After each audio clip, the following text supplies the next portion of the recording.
Hello बच्चों, निशा PCM expert channel में मेरे सभी बच्चों का बहुत बहुत एक बार फिर से वेलकम है। जो भी बच्चे नए हैं वो इस चैनल को सब्सक्राइब करें और साथ में लगी हुई नोटिफिकेशन की घंटी को ऑन करें और जो भी पुराने बच्चे हैं वो दूसरे बच्चों के साथ शेयर करें, जिससे कि इन वीडियोस का दूसरे बच्चों को भी लाभ मिल सके।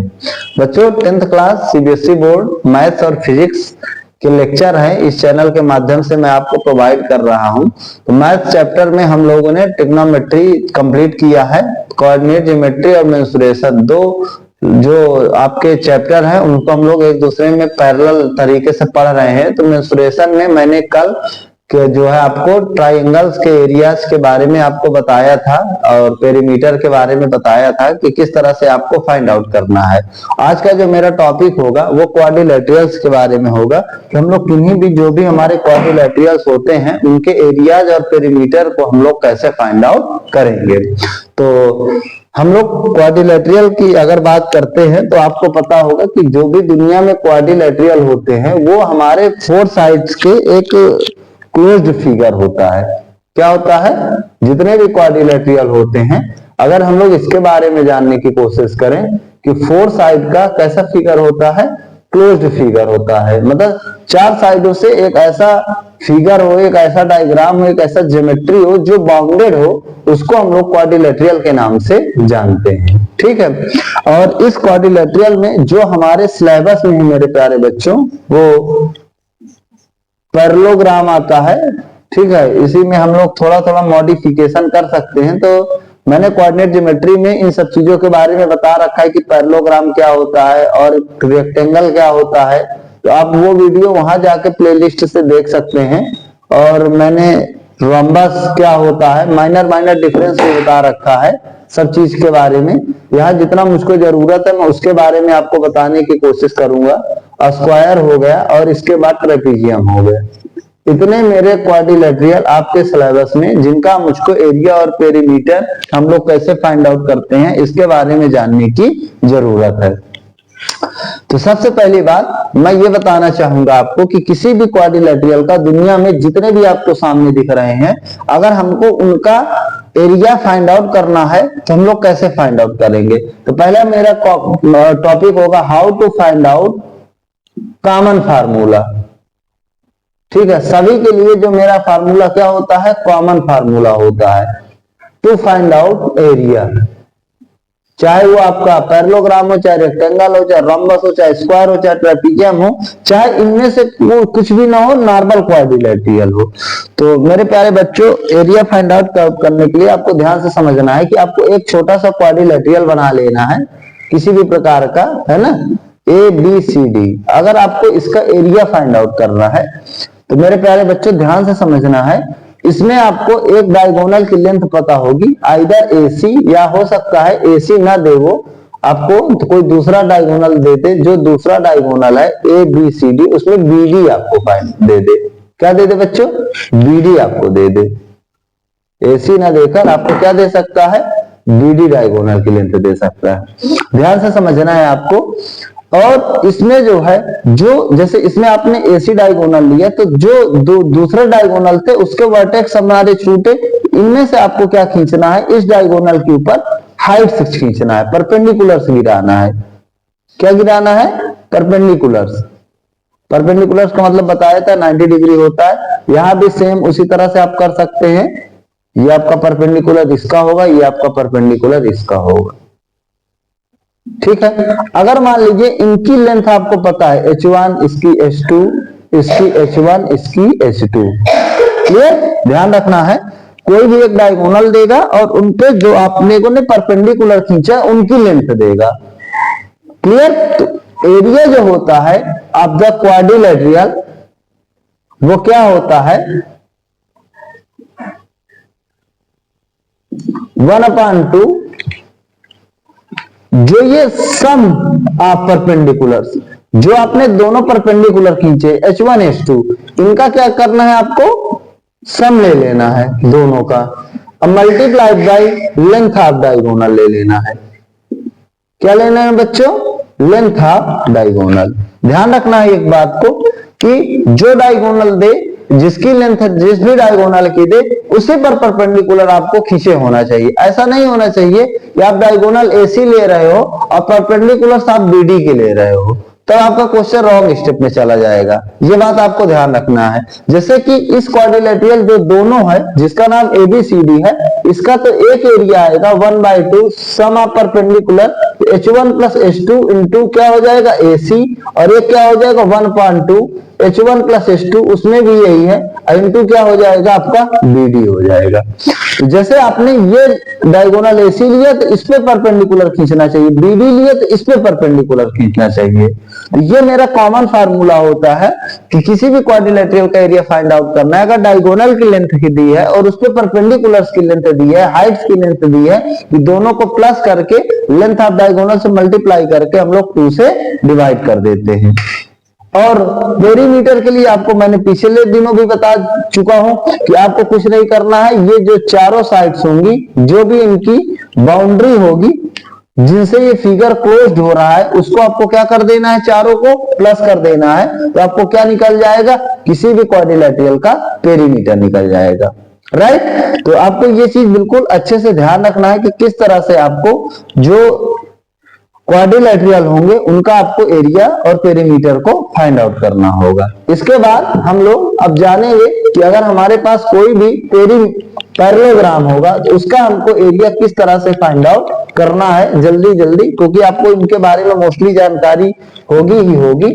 ठीक है, तो अगर मैं पैरेललोग्राम के एरिया की बात आपको बताने की कोशिश करूं कि अगर आपको पैरेललोग्राम होगा उसका एरिया आपको कैसे निकालना होगा। जिन बच्चों को भी पैरेललोग्राम, रम्बस, रेक्टेंगल, स्क्वायर इन चारों में डिफरेंस ना पता हो, बहुत माइनर डिफरेंस होता है, वो जाके प्लेलिस्ट में पड़ी वीडियो कोऑर्डिनेट ज्योमेट्री में इनके बारे में देख सकता है, जिसकी वजह से इनके बारे में आपको माइनर डिफरेंस पता होना चाहिए, क्योंकि चारों में बहुत माइनर डिफरेंस होता है। मेरे प्यारे बच्चों, जो पैरेललोग्राम होता है, जैसे ये मेरा पैरेललोग्राम है, अगर आपको इसका एरिया फाइंड आउट करना है, ठीक है, तो इसके लिए भी हम लोग नॉर्मल सा आपको इसमें भी एक परपेंडिकुलर खींचना होगा। ये मान लीजिए DE हो गया, तो इसका जो एरिया होता है वो बेस इंटू हाइट होता है। जो आप बेस लीजिए उसी के कोरेस्पॉन्डिंग हाइट लीजिए। जैसे आपने बेस AB लिया तो हाइट आपको DE लेना पड़ेगा। यदि किसी बंदे ने बेस CD लिया तो ये हाइट आपको पता होना चाहिए। क्लियर? इसी तरह से आपका जो बेस BC हो सकता है, इसके कोरेस्पॉन्डिंग हाइट लेना है। जो भी आपको बेस पता हो, क्वाड्रिलेटरल पैरेललोग्राम की साइड पता हो, उसके कोरेस्पॉन्डिंग हाइट पता होना चाहिए। और चूंकि पेरीमीटर की अगर हम लोग बात करने की कोशिश करें तो ये आमने सामने की लेंथ इक्वल होती है। तो अगर ये L है तो ये भी L होगा, ये B है तो ये भी B हो जाएगा। तो ये कितना हो जाएगा इसका perimeter, L plus B plus L plus B। ये कितना हो जाएगा 2L प्लस 2B, या 2 कॉमन ले लीजिए तो आ जाएगा L प्लस B। इसका क्या हो जाएगा, पेरीमीटर हो जाएगा। रेक्टेंगल के बारे में सबको पता है कि जो इसका रेक्टेंगल का एरिया होता है वो जनरली लेंथ इनटू ब्रेथ होता है, लेकिन मैं थोड़ा सा यहां बताने की कोशिश करूंगा, आपको ध्यान से समझना है कि जो हमारा रेक्टेंगल है। अच्छा, अभी मैंने पैरेललोग्राम बताया, आपको ये भी ध्यान रखना है कि कहीं बार ऐसा होगा कि इस पैरेललोग्राम में आपका बेस और हाइट नहीं दिया रहेगा। ध्यान से समझिएगा अच्छे से। आपको तीनों साइड की लेंथ दे देगा, आपको AB दे देगा, BC दे देगा और डायगोनल दे देगा। तो इसमें आपको इसका एरिया फाइंड आउट करने के लिए आपको हीरोज फार्मूला लगाना पड़ेगा। क्योंकि देखिए A है तो ये भी A है, ये B है तो ये भी B होगा।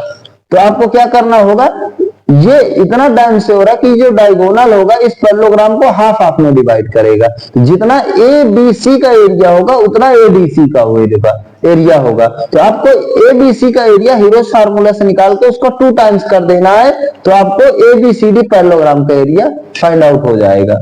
राइट, ये आपको ध्यान रखना है। अगर आपको बेस और हाइट नहीं दिया है, यदि आपको सिर्फ साइड गिवन है, तब आपको एरिया जो भी पैरेललोग्राम का निकालना होगा उसका प्रोसेस ये होगा।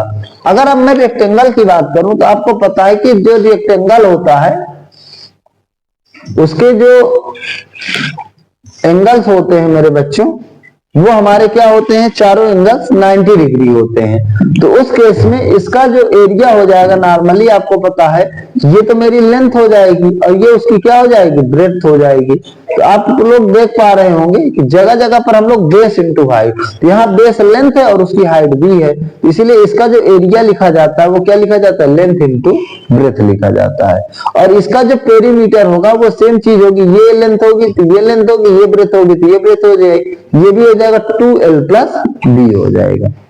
एक बात बिल्कुल ध्यान रखना है कि अगर मैं ये रेक्टेंगल की बात कर रहा हूं तो यहाँ पे कई बार इसकी जरूरत पड़ेगी कि जो ये डायगोनल होगा, अगर हम AC को मिला दें तो जो ABC होगा और जो ADC होगा ये दोनों राइट एंगल ट्राइंगल बनेंगे। तो हो सकता है आपको डायगोनल का लेंथ दे देगा, ये मेरा डायगोनल होगा, इसको मैं D से मार्क कर देता हूं। तो इनके बीच का जो रिलेशन आएगा पाइथागोरस थ्योरम से, वो हमेशा क्या आएगा, D का square is equal to L का स्क्वायर प्लस B का स्क्वायर।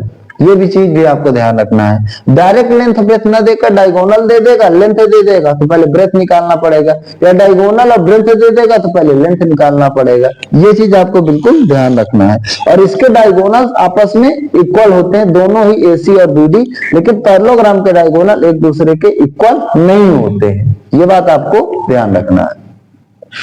इसके बाद अब मैं डिस्कशन करूंगा रोम्बस के बारे में, बहुत ही प्यारा क्वाड्रिलेटरल, जहां से क्वेश्चन अक्सर पेपर में पूछे जाते हैं रोम्बस से। तो हम लोगों ने जाना है कि रोम्बस एक ऐसा क्वाड्रिलेटरल होता है जिसकी चारों साइड तो इक्वल होती हैं, लेकिन एक भी एंगल 90 डिग्री का नहीं होता है। चारों साइड इक्वल होती है बच्चों, एक भी एंगल 90 डिग्री का नहीं होता। और इसके जो डायगोनल होते हैं वो भी एक दूसरे के इक्वल नहीं होते, ठीक है। Length of diagonal is not equal to each other but four sides of the rhombus is always equal. इसके बाद एक important property, the diagonal of rhombus, very important है, diagonal of a rhombus bisect to each other at 90 degree. ध्यान रखिएगा, rhombus के diagonal होते हैं जो एक दूसरे को हमेशा 90 डिग्री पर काटते हैं, और काटते नहीं है बल्कि बाइसेक्ट करते, हाफ हाफ काटते हैं। जैसे ये AC है, इक्वल तो नहीं है, BD भी इक्वल नहीं है, लेकिन ये जो काटेंगे एक दूसरे को कितने डिग्री पर काटेंगे बच्चों, 90 डिग्री पर काटेंगे।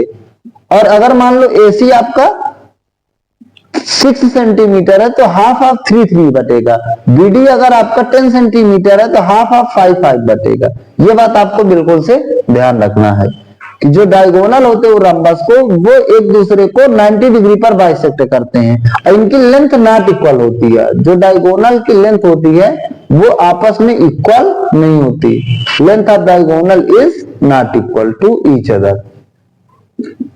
अदर, ये आपको ध्यान रखना है। तो इसका जो एरिया आता है ऑफ द रम्बस वो क्या होता है मेरे बच्चों, 1/2 प्रोडक्ट ऑफ डायगोनल होता है। ध्यान रखिएगा, दोनों जो भी हमारे डायगोनल होंगे रोम्बस के, उनके प्रोडक्ट को ले लेना है, उनके मल्टीप्लाई को ले लेना है और 2 से डिवाइड कर देना है। Product of diagonal divided by 2 क्या होता है, एरिया ऑफ रोम्बस होता है। और ये चूंकि चारों साइड इक्वल होती हैं, इसका पेरीमीटर सिंपल होता है कि जो हो जाएगा 4 मल्टीप्लाइड बाई L हो जाएगा। L हमारी साइड है इसलिए बोला जाता है 4 इंटू साइड बोला जाता है। ये चीज आपको ध्यान रखना है। स्क्वायर और रोम्बस में सिर्फ इतना डिफरेंस है कि स्क्वायर में चूंकि चारों एंगल 90 डिग्री हो जाते हैं, जिसकी वजह से इसके डायगोनल आपस में इक्वल हो जाते हैं। रोम्बस में एक भी एंगल 90 डिग्री नहीं होता, जिसकी वजह से डायगोनल एक दूसरे के नॉट इक्वल होते हैं। सेम प्रॉपर्टी वहां भी होल्ड करती है कि डायगोनल जो स्क्वायर के होते हैं वो एक दूसरे को 90 डिग्री पर बाइसेक्ट करते हैं। क्लियर, ये चीज आपको ध्यान रखना है। रोम्बस की इस प्रॉपर्टी को बिल्कुल ध्यान रखना है कि इसके डायगोनल एक दूसरे को 90 डिग्री पर बाइसेक्ट करते हैं, और उनका एरिया क्या होता है, 1/2 प्रोडक्ट ऑफ डायगोनल होता है। पेरीमीटर क्या होता है, 4 मल्टीप्लाइड बाय साइड होता है। अगर मैं स्क्वायर की बात करूं तो आप लोगों ने रेक्टेंगल और स्क्वायर के बारे में एक अच्छी जानकारी बहुत लोअर क्लासेस में पढ़ते हुए बच्चे चले आते हैं, तो वहां पर आप लोगों ने देखा होगा कि कभी भी किसी भी स्क्वायर का अगर हमको एरिया निकालना होता है तो हम लोग सीधा क्या कर देते हैं मेरे प्यारे बच्चों, साइड का स्क्वायर। ठीक है, क्योंकि इसमें वही लेंथ होती है वही ब्रेथ होती है। तो एरिया होता है बेस इंटू हाइट किसी भी जनरली हमारा जो भी चाहे पैरेललोग्राम रहा होगा, चाहे रेक्टेंगल रहा होगा, चाहे रम्बस हो, चाहे स्क्वायर हो, सब में बेस इंटू हाइट लगता है। तो इसका बेस भी एल है और हाइट भी एल है, तो फार्मूला क्या बन जाएगा, एल इंटू एल। तो हमारा जो एरिया हो जाएगा वो एल स्क्वायर हो जाएगा। एल हमारी साइड है तो एरिया क्या हो जाएगा, साइड का स्क्वायर। इसी तरह से जो पेरीमीटर हो जाएगा वो 4 मल्टीप्लाई क्या हो जाएगा, साइड हो जाएगा। ये चीज आपको ध्यान रखना है। और वो जो मैंने बताया कि इसके डायगोनल एक दूसरे के इक्वल होते हैं और एक दूसरे को कितने डिग्री पर बाइसेक्ट करते हैं, 90 डिग्री पर। इस प्रॉपर्टी को भी आपको ध्यान रखना है। इसके बाद अगला जो मेरा क्वाड्रिलेटरल आता है, ट्रेपीजियम आता है। तो मेरे प्यारे बच्चों, ट्रेपीजियम के बारे में आपको पता होगा कि एक ऐसा क्वाड्रिलेटरल होता है जिसकी 2 साइड्स तो पैरेलल होती हैं और 2 साइड्स नॉन पैरेलल होती हैं। ट्रेपीजियम क्या होता है कि एक ऐसा क्वाड्रिलेटरल होता है जिसकी जो 2 साइड्स होती हैं वो पैरेलल होती हैं और 2 साइड्स क्या होती हैं, नॉन पैरेलल होती हैं, नॉट पैरेलल। ठीक है, तो आप इसको देख सकते हैं ध्यान से। कुछ इस तरीके का क्वाड्रिलेटरल होगा जिसकी 2 साइड्स पैरेलल आपको दिखेंगी, ये वाली पैरेलल हैं, AB और DC, और ये दोनों नॉन पैरेलल हैं जिसमें डबल मार्क लगा है। इसको आप देख पाएंगे कि आगे जाकर मीट कर जाएंगे, इसलिए नॉट पैरेलल हैं। ऐसे क्वाड्रिलेटरल को ट्रेपीजियम कहते हैं। जो इसका एरिया होता है मेरे प्यारे बच्चों, वो जो ये पैरेलल साइड होती है इनकी लेंथ का सम और इनके बीच की परपेंडिकुलर डिस्टेंस, जिसको आप हाइट के नाम से जानते हो। ठीक है, तो जो एरिया ऑफ ट्रेपीजियम होता है वो क्या होता है कि 1/2 सम ऑफ पैरेलल साइड, जो भी आप पैरेलल साइड है उनकी लेंथ को सम कर देना है और मल्टीप्लाइड बाई क्या हो जाएगा, आपका हाइट हो जाएगा। जो इन दोनों के बीच की हाइट होगी उसे मल्टीप्लाई कर दोगे। तो ये आपको ध्यान रखना है कि किसी भी जो टाइप्स ऑफ क्वाड्रिलेटरल है उसमें हम लोग किसी भी क्वाड्रिलेटरल के एरिया को कैसे फाइंड आउट करते हैं और किस क्वाड्रिलेटरल की क्या प्रॉपर्टी होती है। इस तरह से आपको बेहतरीन तरीके से इसको याद रखना है। मोस्ट ऑफ द केसेस बहुत ज्यादा लगेगा किसी भी, मान लीजिए quadrilateral, parallelogram, rectangle, square, trapezium, कहीं पर भी हो सकता है कि अगर बेस और हाइट नहीं देगा तो जगह जगह पर नॉर्मल क्वाड्रिलेटरल में भी देगा। एक क्वाड्रिलेटरल है जिनकी चारों साइड की लेंथ दे देगा और एक डायगोनल दे देगा, ध्यान से समझ लीजिएगा। तो वहां पर आपको जैसे ये A है, ये B है, ये C है, ये D है, इसको मान लीजिए उसने X कह दिया, तो आपको कहेगा कि इस क्वाड्रिलेटरल का एरिया फाइंड आउट करो। तो आपको ध्यान रखना है कि ABC ट्राइंगल है, इसका हीरोज फार्मूला से एरिया निकालना है और XDC इन तीनों साइड को लेकर इसका हीरोज फार्मूला से एरिया का मतलब एरिया ऑफ ट्राइंगल निकाला और दोनों को प्लस कर देना है तो पूरे क्वाड्रिलेटरल ABCD का एरिया निकाल आएगा। ये चीज आपको बेहतरीन तरीके से ध्यान रखना है कि इसकी हमको जरूरत पड़ेगी। मैं क्या कह रहा हूं, समझ में आ रहा होगा कि ये ABC स्केलन ट्राइंगल है जिसके तीनों साइड डिफरेंट है। इसमें भी हम लोग हीरोज फार्मूला लगाकर एरिया निकाल लेंगे। और XDC ये भी मेरा एक ऐसा ट्राइंगल है जिसकी तीनों साइड डिफरेंट है, इसका भी हम लोग हीरोज फार्मूला से एरिया निकाल लेंगे और दोनों को प्लस कर देंगे तो पूरे क्वाड्रिलेटरल का एरिया निकल आएगा। क्योंकि इसमें चारों बेस तो पता है लेकिन किसी भी मतलब साइड के कोरस्पॉन्डिंग उसकी हाइट नहीं पता है। अगर हाइट पता होता तो हम लोग बेस इंटू हाइट से एरिया निकाल लेते। जब हाइट नहीं पता है तो उसके लिए जरूरी है कि हमको हीरोज फार्मूले को अप्लाई करना होगा, राइट। तो ये हम लोगों ने आज के इस पर्टिकुलर जो टॉपिक था एरिया मेंसुरेशन के चैप्टर में और पेरीमीटर में, तो पहली वीडियो में मैंने ट्राइंगल्स के बारे में जानकारी दी। और चूंकि मैंने ट्राइंगल्स के बारे में आपको बताया नहीं था कि स्केलियन क्या होता है, आइसोसेलेस क्या होता है, इक्विलैटरल क्या होता है, राइट एंगल क्या होता है, जिसकी वजह से मैंने उसमें पूरा एक एक चीज के बारे में एक्सप्लेन किया।